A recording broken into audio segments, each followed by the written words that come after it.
The final graph we're going to make with a categorical frequency distribution is called a sunburst graph. Okay? I've already drawn the sunburst graph, twice actually, trying to get the video to take the picture in the right direction. You've been watching the picture of the ceiling, so let's try it again. The sunburst graph is a radial design. It's a graph I created about 16 years ago, just to be different.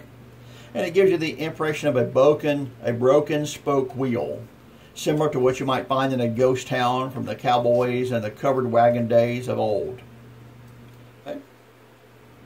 So we're looking for a central hub with spokes of varying lengths poking out from it, broken off from the original.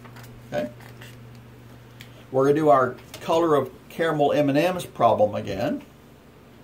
So I've already finished this one, but I'll try to talk about the main details. Okay. You start a sunburst graph with drawing a basic circle with my trash can lid.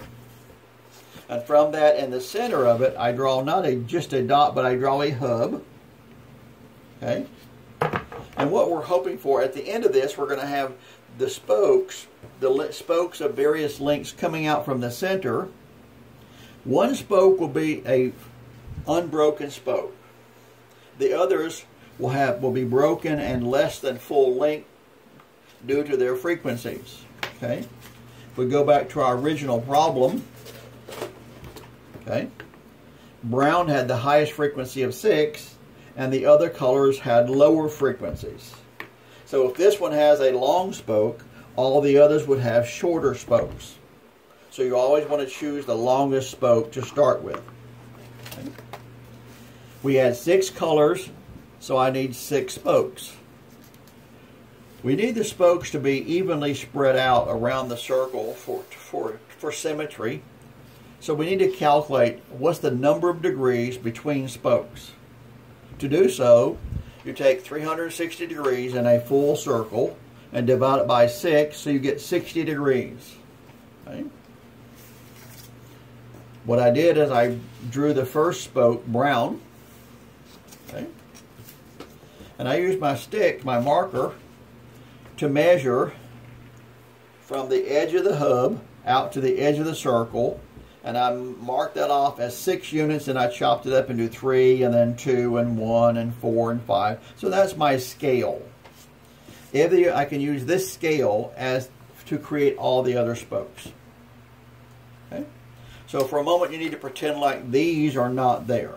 So I drew my brown spoke, then I took my protractor, and from there I measured 60 degrees. I put another line, then I measured 60 and 60 is 120, drew another one, 120 and 60 is 180. So I had 1, 2, 3 spokes, and I did 60 more, and I drew in the red and yellow. Right?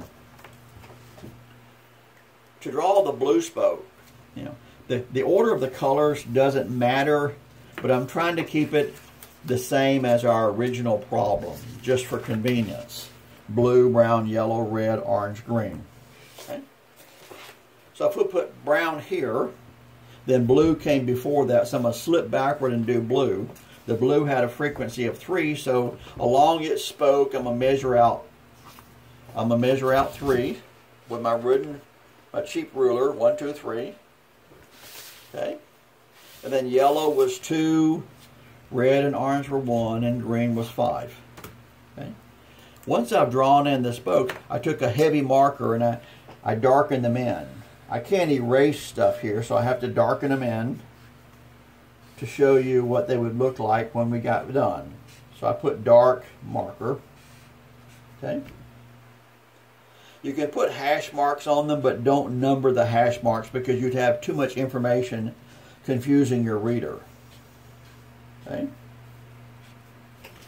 You do put the colors at the end of each mark. Brown, blue should have been here, and then green, orange, red, yellow. If I were doing this for real, then all this would be in light pencil, and I would go along and I would erase all that so you would see nothing but the spokes left. Okay. There are no numbers in here, so you don't know what the scale is unless you write a scale down here. So I took 1 spoke, full length, And I used it to create a scale, and I numbered the scale and put the word in a nice block so the reader knows, okay, this one here is about this long. So if I pick that up and measure that, that's about 2.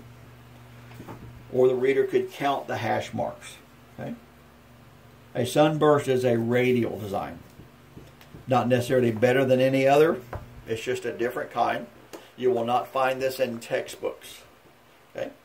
My title is Colors of Caramel M&Ms, N equals 18. So this finishes the explanation of the 4 graphs we use with the categorical frequency distribution. Stop video.